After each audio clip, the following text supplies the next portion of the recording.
Trying to introduce you to axis determination as part of our 12 lead series, learning and understanding more about how to interpret our 12 leads for our paramedic classes.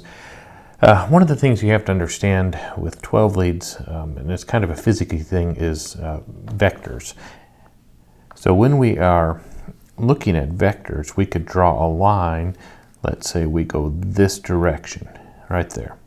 Another way of potentially drawing that line would be to go this way and that way. And we still end up at point A, point B. And that's just vectors. We can add these vectors together to create different lines. And that's really what our 12 leads are doing. So when we look at our 12 leads here, we know that across the top, from right to left, patient right, is lead 1. From right shoulder to left side is lead 2. And then from the left shoulder down to this way is our lead 3. Now our computers can look at these three and come up with some more.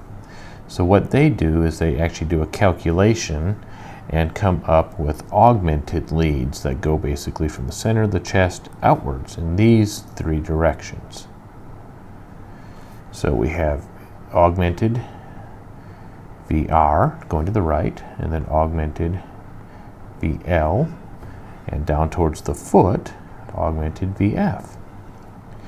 So we take the original 1, 2, and 3, and then the 3 augmented leads, and we now have 6 different vectors, or six different directions that our ECGs can look.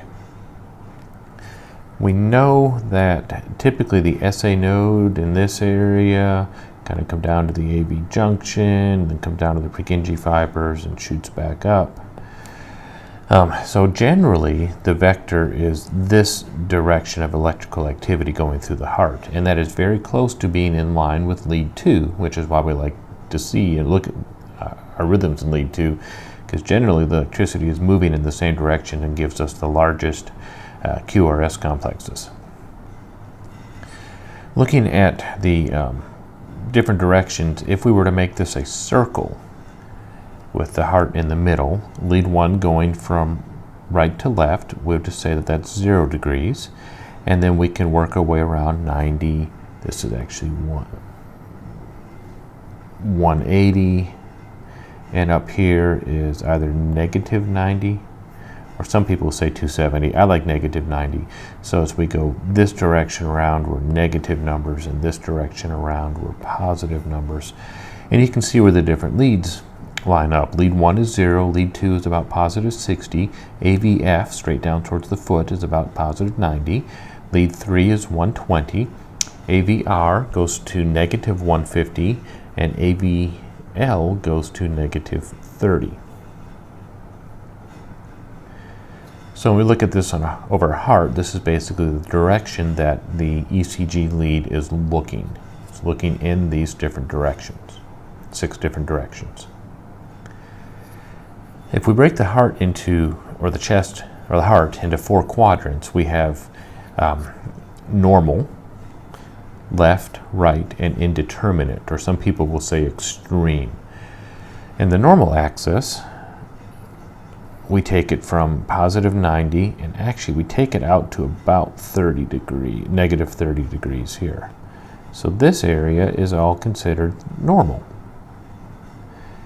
Left axis then is this direction.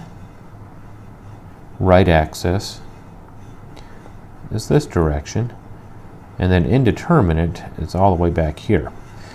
So normally the electrical impulses will be coming through the heart and be going this direction, normal axis. If for some reason you have a large muscle, maybe a left ventricular hypertrophy or a right ventricular hypertrophy, then the energy seems to shift a little bit. And it's not true that the energy actually goes this way, but the vectors involved with the amount of myocytes, the amount of heart cells, and left or right can change it. So if I have a really enlarged left ventricle muscle, the energy is going to, the vectors are going to come this way and look sort of left axis deviated. If I have a right ventricle that's very enlarged, or large number of cells or large muscle on the right side, it will start to come down this direction and look a little right axis deviation. So when we look at this, we can try to figure out if we have left axis or right axis deviation a couple of ways. Most 12-lead ECGs will calculate the actual direction of the R, and we can use that number. Or if you don't have that, we can very quickly look at the leads 1, 2, and 3. So if we have lead 1 going straight across, lead 2 is kind of down this direction, and lead 3 is a little bit to the right side, and our normal impulse goes from the right, upper right to the lower left. So normally we should see a positive QRS deflection in lead 2. We should also see one in lead 1, and we should see one in lead 3. If it goes more towards the right side, it's going to be moving away from lead 1. So lead 1 is going to look negative. Lead 2 might be either way, so I'm going to draw it that way. But it's still going towards lead 3. In fact, it might even be more towards lead 3 than normal, so it's going to be a positive deflection in lead 3. If I go the other direction and I go over towards the left axis deviation, then it's going to be towards lead 1 still, so lead 1 is going to be positive. It will be a little towards lead 2, not a lot, but it's going to be away from lead 3, so it's going to be negative there. And then if you're going the wrong direction, going that direction, it's going to be against lead 1, so it's going to be negative. It's going to be definitely against lead 2, and it's also going to be against or negative to lead 3. So really the only thing that we should see with the indeterminate or extreme axis deviation is if you have your leads backwards, or if you have some sort of ventricular rhythm that's going up that direction. Because we have the AVF, maybe an easier way to do this is just looking at lead 1, which goes left to right, and then AVF, which looks towards the foot. So normal, they should both be positive again. If it's going towards the right,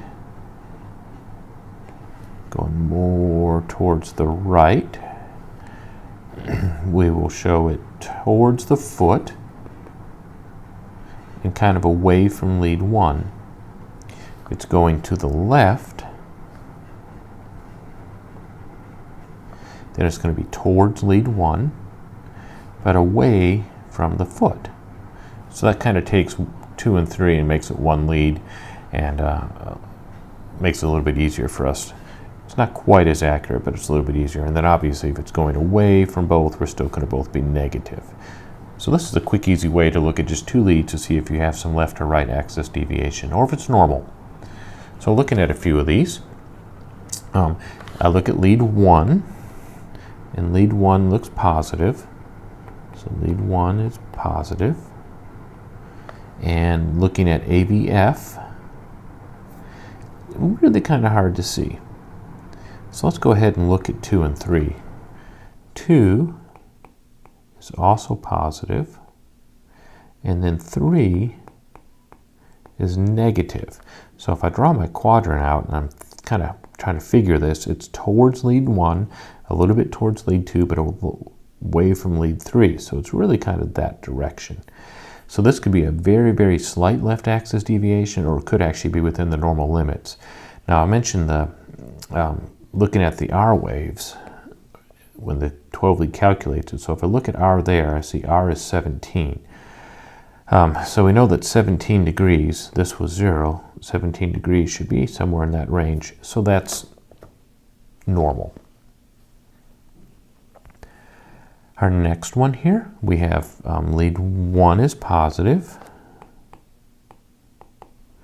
Lead 2 is negative. I guess I could be drawing these in too, might make it a little more clear for you. And lead 3 is also negative. So thinking about my quadrants, it's away from 3, away from 2, and towards 1. So that's going to be this direction. So that's going to be a left axis deviation. If I look at my R, I see a negative 49, and negative 49 should be right around that same direction there. So I know I have a left axis deviation. For this particular one, it looks like I have a lead 1 that looks pretty positive,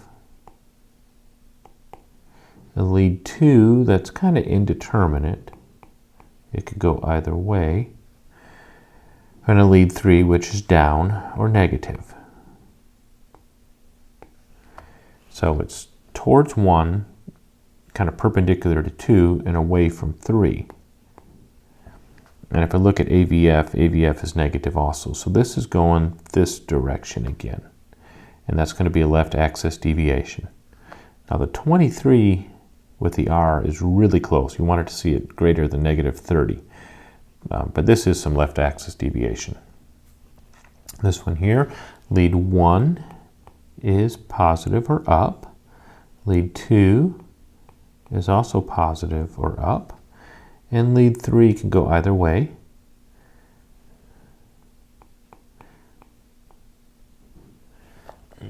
So looking at this one, thinking about your quadrants again, it's towards 1, it's towards 2, and a little bit away from 3, so it's probably this direction here. So that's actually a normal axis deviation. And I don't have the numbers on this one, so I can't compare that.